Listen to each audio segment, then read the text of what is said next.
Log into 922s5 and Brave. Select country.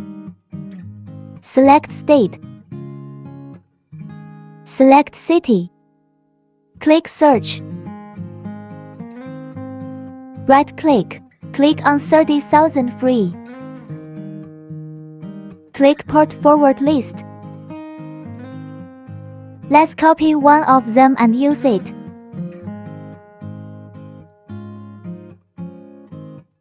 In the settings, select System. Click Open your computer's proxy settings. Click Open in Use a proxy server and paste the IP address and port you just copied.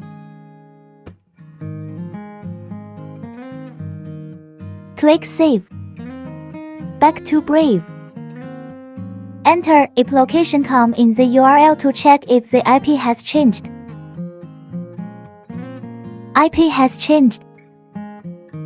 Same as in 922s5. This is the tutorial for using 922s5 in Brave.